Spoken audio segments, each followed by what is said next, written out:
Hi, Tricia Morris here from Club Scrap with a super fun holiday ornament project for you. This is created with something that we included right in the holiday mail collection.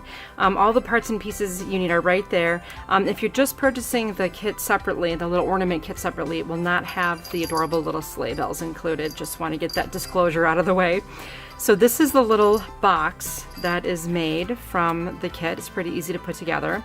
And it also includes some jute twine that I used to make something to hang the ornament with.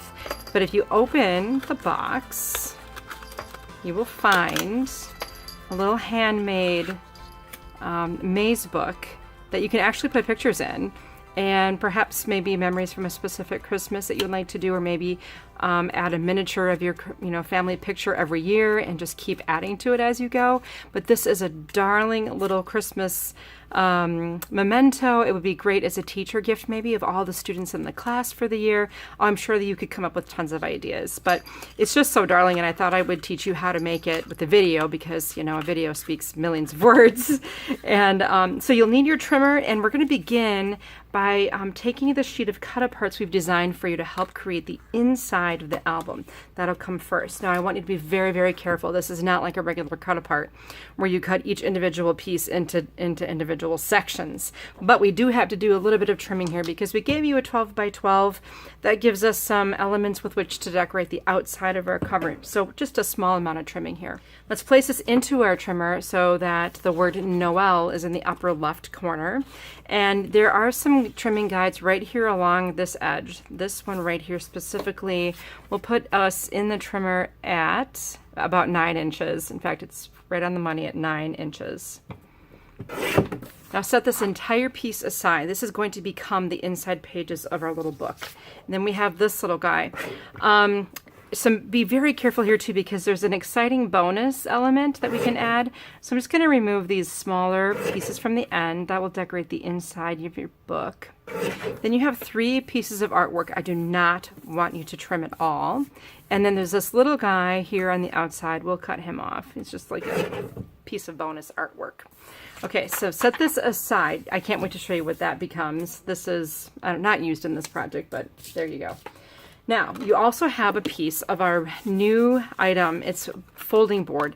It's extremely thick. It's a nice matte finish, so it works well for gluing. And this is going to be the structure of our mini book inside the Kraft box. First, we'll trim all the pieces for our album as well, as long as we have this out. And let's cut horizontally at 4 1/4. And then vertically at 2 1/4. All right, that's the book itself, the front and back cover and spine. And then let's take this little guy, which is right now, let's measure him, 1 1/4 inches wide. And let's cut this horizontally at 2 inches. So I'm after a 1 1/4 by 2 inch piece. Finally, you have this longer strip. Let's go ahead and cut this one horizontally at 2 1/2 inches. For a small or narrow piece like this, I like to put it a little lower, just beneath the straight line where our inches are marked, to find 2 1/2 inches. So that gives us a 3/4 by 2 1/2 inch piece. You need these 3 pieces that we created to make our little album, and then there are 2 small scraps that we will not use. I'll have a cutting diagram of that for you. Oh, sorry, my apologies. Going back, we do need to cut these little pieces as well. Basically, we only need 1 of each style. I'm not even really using this little square either, but you could. This will fit onto the outside front cover, and let me show you how cleverly it does. Look at that. And then this is going to fit on what will become the spine of the book. I know this seems a little long, but that's what this is for.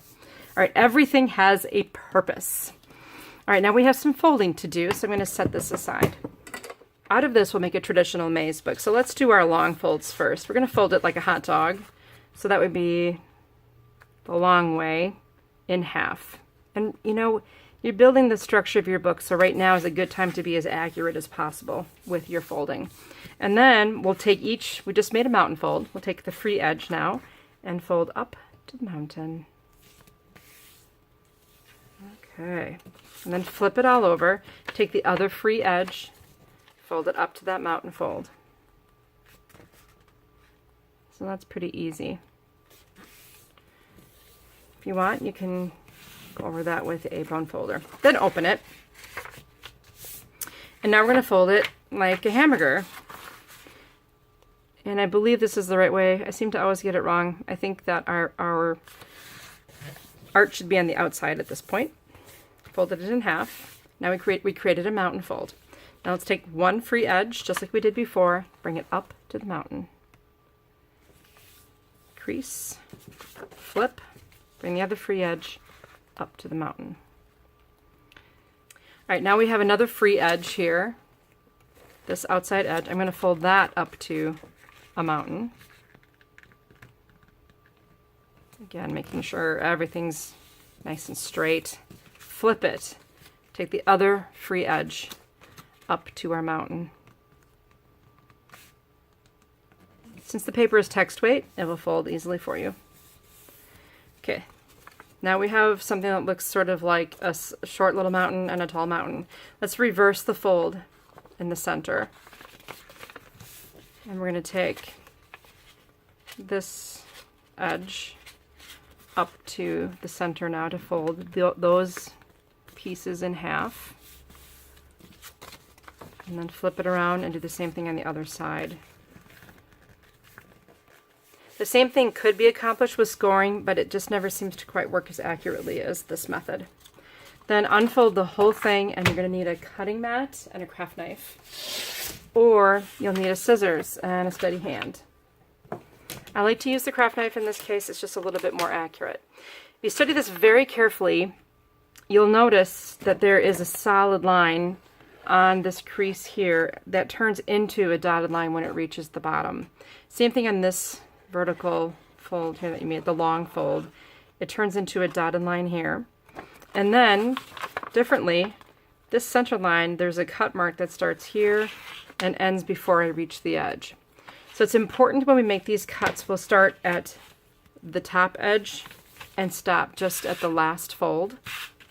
Same for the other side, and then at the center we start from the bottom edge and cut up till the last crease here. So to do that, I'm going to use my ruler, and I'm going to line up my ruler with the edge of my paper, which puts me at 2 1/4 inches from the edge.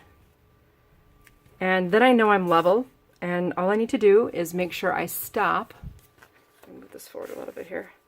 I stop right when I reach this last intersecting crease. Beautiful. That's what I'm after. If you go all the way to the end, you've gone too far. It's like GPS. If you've reached the street, you've gone too far. I'm flipped the whole thing around so that I can still have my ruler on my left because I'm a righty. Okay, so you would do it the opposite if you were a lefty. And once again, I can find that measurement at 2 1/4 inches from the edge, and that puts me in alignment with that crease. And I want to make sure, because my dotted line is here, that I don't start my cut line until after the dot. Okay, so now I have this. My next cut will start at the edge and go until it reaches the very last crease and no further. And I don't have a way to find 4 1/2 inches from the edge of my paper with this 3-inch ruler. But if I marry this up with either my 8x8 or my 2x8, I then can ensure that I'm exactly 4 1/2 inches from the edge and really nicely positioned here. And I stop when I reach that last crease. You certainly can do this with the scissors. However, I just like the smoothness and accuracy of a craft knife. I know that some people don't feel nearly as comfortable with a craft knife, and that's okay. Just use a scissors, not a big deal. Looks like I had my folds incorrect here, so I'm going to reverse all these folds because I want the white to literally be on the outside. And I'm simply going to follow the maze of my book, make all these twists and turns, keep going around and around and around with this until I reach the end of the maze. And I can actually make little adjustments to make sure my box or my book pages are nice and neat. And then if we find the beginning of the maze, where we started with the year, Merry Christmas, we can go page by page and we'll be able to go through the entire book. Now every time we made a twist or a turn with our maze, the book will actually be able to fall forward this way versus the more natural way. So these are the only spots I would like to see you adhere. For that job, I'm going to use some liquid or Club Scrap bookbinding glue in a needle tip applicator. And then I'll just glue that down. There should be 3 spots because we made 3 turns. If you just let the book fall open, you kind of see where that happens. So here's another one. I'm just going to glue these white sides back to back. If you're gluing a print, then you're gluing the wrong side. And then there should be one more if I flip it this way. Oh, there it is. There's that little one that needs just a dab of glue. You don't need to glue all the pages, just the ones that cause the book to fall forward or backward rather than open its normal way. So now if I stretch this out, it's like a little maze book, and I've got my 3 pieces that are back to back as they should be. Next, let's get our score pal and prep our book cover. Take the largest piece of folding board and put it horizontally into your score pal. And I'm going to have you score at 1.5 inches from each and 2 3/4. It's going to give me a really big spine. And also, keep in mind that scoring book board is a little different than scoring paper. You have to have a lot firmer hand. All right, then I'm going to have you also put this little guy in here. And I want you to score 1/4 inch from the edge. So if it's in here horizontally and it's 2.5 inches long, I'm going to have you score it 2 1/4 and 2 1/8. Just going to put a little gap in there, and then just flip the whole thing around 180 degrees. Once again, score it 2 1/4 and 2 1/8. So that'll just help us prepare what we need for our little handle that's going to be able to allow us to pull the book out of the box with ease. Before you put the score pal away, go ahead and grab this piece that says Merry Christmas, Handmade with Love, and Happiest of New Year's on it, and put it in your score pal so that these little guides are at the top, and just match up a guide with the channel on the score pal, nice and easy, from the top edge. So I'll divert and show you how to make this cute project. So flip the whole thing over, pull the right side in so it says and Happiest of New Year's. Fold the left side in so it says Merry Merry Christmas. And then of course you can adhere, I'm just using my glue again because I have it handy, adhere this flap, close this flap, and if you happen to have a 1/4 inch or some kind of a hole punch handy, just go ahead and punch a hole, and you can add a string to it, and behold, a handy little gift tag that has a front and an inside greeting and the back decorated. Isn't that adorable? I thought that was so clever. What a great use of materials. And I owe that to Jacqueline Carney. Okay, so back to our maze book now. We have our cover, and because this is folding board, we treat this a little differently than we do a traditional score. So normally the bump of the score would be on the inside of the fold, and I've learned with folding board it's better if it's on the outside. So here's my bump. I'm just going to gently fold to create a 90-degree angle between the spine and the back cover. And then I'll gently fold here to create another 90-degree angle for my cover. It's going to have a really wide spine. That's okay. That's by design.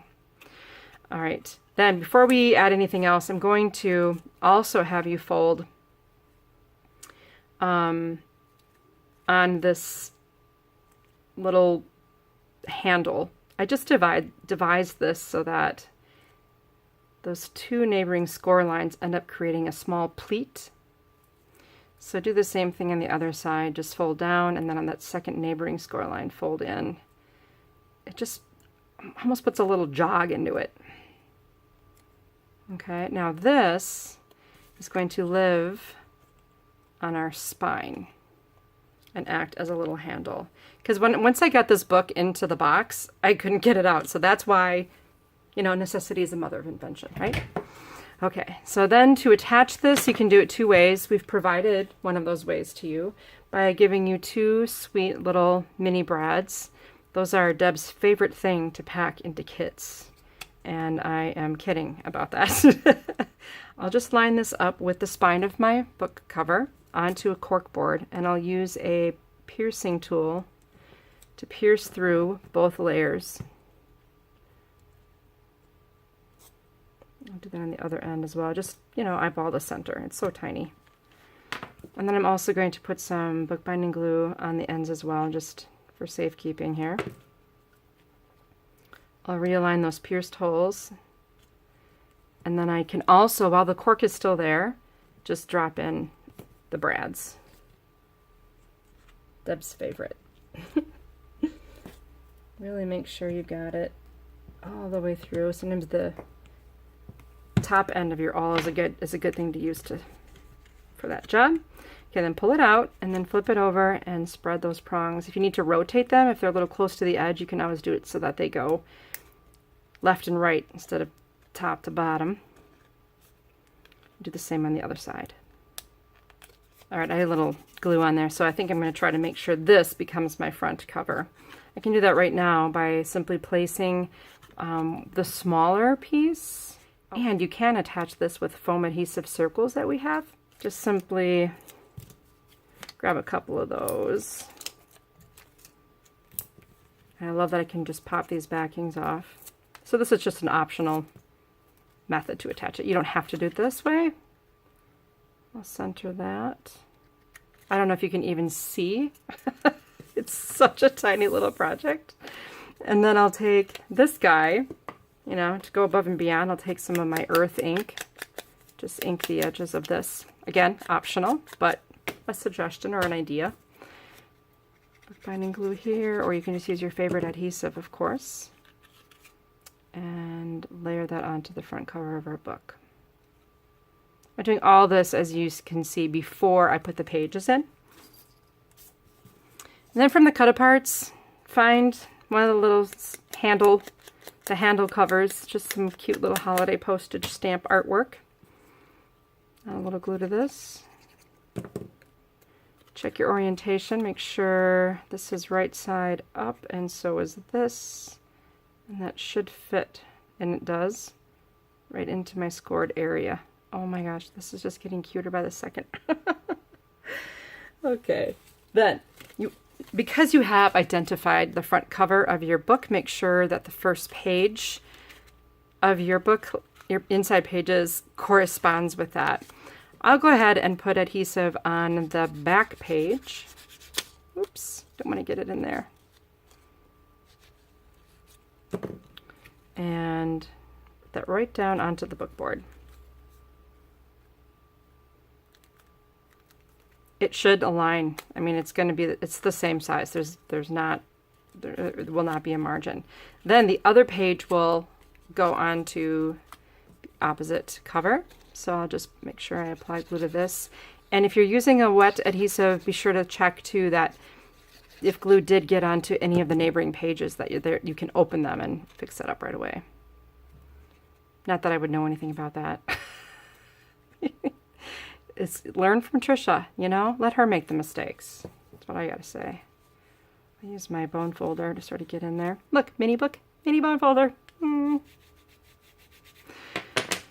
So now you have this darling little book, and one of the reasons why I could have such a big spine, which basically matches the inside of the opening in the box, is because I have this expanding maze book on the inside. Now you could literally pull it out, which, I don't know, could be kind of fun to do as well, but it tends to just want to pop right back into place.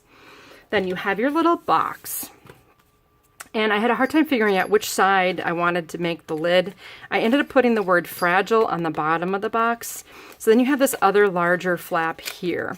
And this is where we're going to install the twine that comes with the box. Now there's a couple ways you could go about doing that. I chose to actually measure and center my 2 holes onto the lid. So from the edge of the box, I'm going to find my center is at about 1 3/16, or a little larger than 1 1/8. And as long as they look the same on both sides, then you know you've got your center. And it's about 5/8 of an inch from the score line on either side. So I'll just take a pencil. I'm going to mark my spot for my hole 1/2 inch from the center on each side. Okay, so I have 2 marks, 5/8 inch from the score, and about 1 3/16 from either side. Basically, you just add 2 holes. Okay, I will punch holes at those spots I have marked. Then take the twine. Again, if you happen to have the entire holiday mail kit, and I suggest that you get that because it is just the sweetest thing ever. There are 2 sleigh bells in that kit, and they're round and have a lot of dimension. I ended up just deciding to use my sleigh bells for my ornament. So after attaching and tying the bow, I then added my sleigh bells to the twine. So all I did was just tie a little bow. Then when I added my sleigh bells, I threaded them onto the tails and then tied them on. So that was super easy. Okay, so now that I have my top attached to the non-fragile side, I can actually just form my box. This is super easy. I didn't use adhesive or anything. It just functions like a box should function. So tuck that flap in. Take your newly made little tiny little book. Drop it into the box. And look how it fits.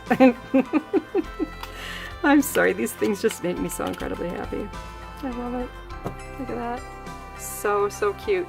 So give that to someone that you love this holiday season and bring a little joy into their lives with this project. Merry Christmas.